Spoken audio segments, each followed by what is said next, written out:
Mummy की रोटी गोल गोल।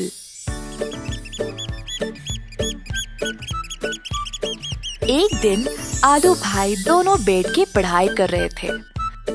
पापा आलू खबर देख रहे थे जब अचानक से मम्मी आलू आई और बोली, क्यों ना हम शुरू करें गोल गोल रोटी पहियों पर। कमाल की योजना है मम्मी। पापा आप क्या बोलते हो? हाँ क्यों नहीं, हम शुरू करेंगे।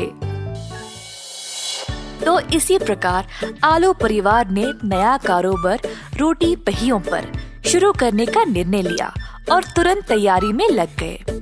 इसी बीच बैंगन आया और पूछा, हे टिंकू, जरा मुझे दिखाओ ये रोटी कैसे बनाते हैं। पहले थोड़ा आटा लो, उसमें डालो नमक और घी, सबको एक कटोरी में अच्छे से मिला लो। अब इसमें थोड़ा सा पानी डालो और जब तक ये मुलायम ना बन जाए इसको गूंदते रहना। हाँ, फिर इस गूंदे हुए आटे को बाजू में रखना तकरीबन 25 मिनट तक। अब इस आटा को 10 से 12 गोल गोल हिस्सों में बांट लो। अब बेलन से इनको इस तरह बेलना जब तक ये गोल पतला चक्र जैसे बन जाए। अब तवे को करो गरम और दोनों तरफ से रोटी को अच्छे से पकाओ। गरम गरम गोल रोटी तैयार होकर बैंगन उसको खाकर बोला, मजेदार। इसी दौरान भिंडी भी उधर आ पहुंची और पूछने लगी, वैसे रोटी हमेशा गोल क्यों होती है, कोई और शक्ल क्यों नहीं? क्योंकि मम्मी की रोटी गोल गोल, रुपयों के पैसे गोल गोल, मम्मी की बिंदिया गोल गोल, पापा का चश्मा गोल गोल, भिंडी की छतरी भी गोल गोल। वाह वाह, तो इसीलिए रोटी गोल गोल। एक अनोखे गांव में रहते थे एक खुश मोटे मोटे आलूओं का परिवार। परिवार में थे 4 सदस्य, मम्मी आलू, डैडी आलू और 2 भाई टिंकू चिंकू। डैडी आलू पढ़ाने जाते थे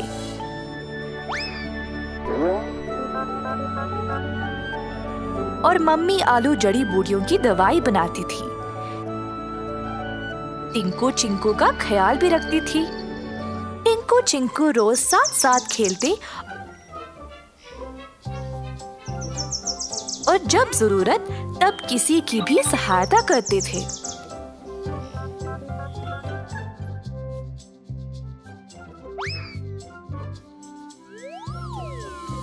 जब तक वे घर वापस आते देर हो जाती थी और मम्मी आलू चिंतित हो जाती।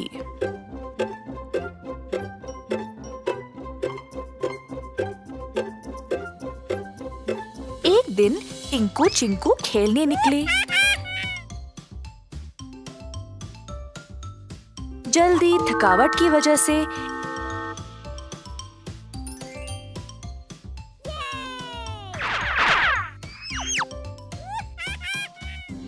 एक सब्जी की टोकरी में गिर पड़े।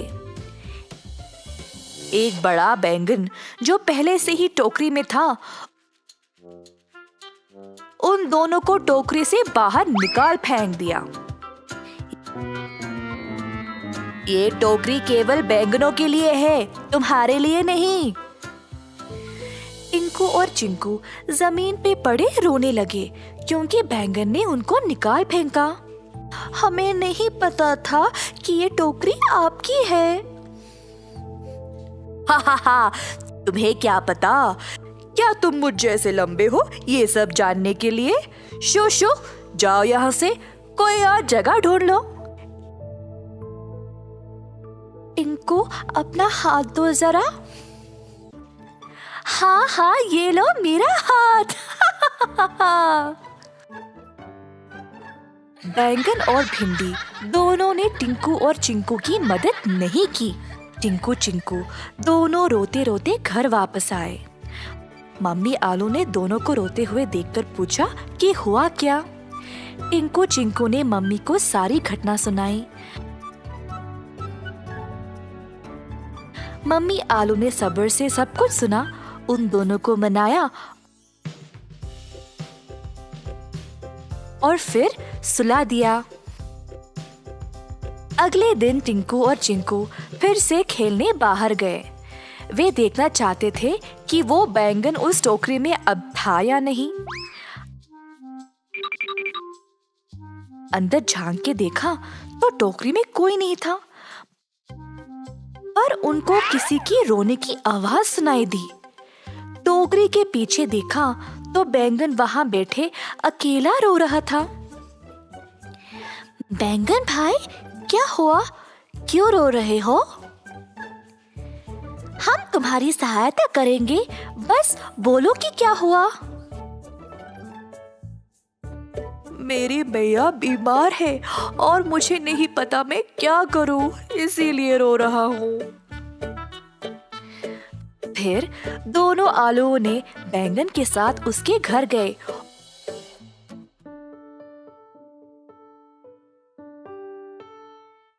और उनको बीमार बैंगन की माँ को देखकर बुरा लगा। टिंकू बैंगन की मम्मी का ख्याल रख रहा था और इसी बीच चिंकू अपने घर वापस गया।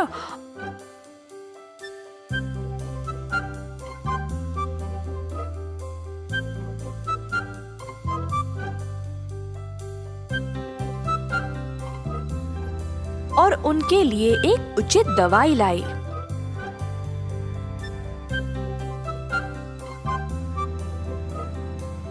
उस दवाई से बैंगन की माँ को बहुत फर्क हुई। बैंगन हैरान था कि कैसे टिंकू और चिंकू ने उसकी मदद की। बैंगन के इतना रूखा होने के बावजूद भी दोनों आलू भाइयों ने उसको मेहरबानी दिखाई। उस दिन से बैंगन ने अपना रवैया बदला और अपने दोस्तों को भी यही सिखाया। जल्द सब सब्जी टिंकू और चिंकू की तरह उपकारी बन गए। पानी नहीं पहुंचाते क्योंकि इसमें कोई रसायन नहीं है। होली के त्योहार के पीछे एक कहानी है। एक अभिमानी महाराजा हिरण्यकशिपु की। उनकी अनोखी शक्तियों के कारण उनको यह भ्रम था कि वही भगवान है। सबके ऊपर जोर डालते थे कि उन्हीं की पूजा की जाए। हालांकि महाराजा के खुद का पुत्र प्रहलादा इस बात के विरुद्ध था। फिर प्रहलादा की बुआ होलिका ने उसको छल से अपने साथ चिता में बिठा लिया, दंड के रूप में महाराज के विरुद्ध जाने पर। होलिका ने सुरक्षात्मक दुपट्टा ओढ़ा हुआ था, परंतु आग के जलते ही दुपट्टा प्रहलादा पे लिपट गया और होलिका उस आग में जलकर नाश हो गई। उसी समय विष्णु भगवान प्रकट हुए और हिरण्यकशिपु का भी अंत कर दिया। होलिका को जलाने वाली आग हिरण्यकशिपु पर प्रहलादा की और बुराई पर अच्छाई की प्रतीकात्मक जीत की याद दिलाता है। हाँ, और होली के त्योहार पर सब लोग रंगीन पानी में भीगकर राधा और कृष्ण भगवान का अमर प्रेम के जश्न को भी मनाते हैं। वाह, होली के पीछे इतनी बड़ी कहानी। केवल यही नहीं, होली सजीवता और तीव्रता का त्योहार भी है। यह एक बहुत रमणीय त्योहार है। यह क्षमा का दिन है, दोस्ती का दिन है और समानता का दिन। आप सबको होली की शुभकामनाएं। और आगे के वीडियोस को पहले देखने के लिए नीचे के बेल आइकॉन को क्लिक करें।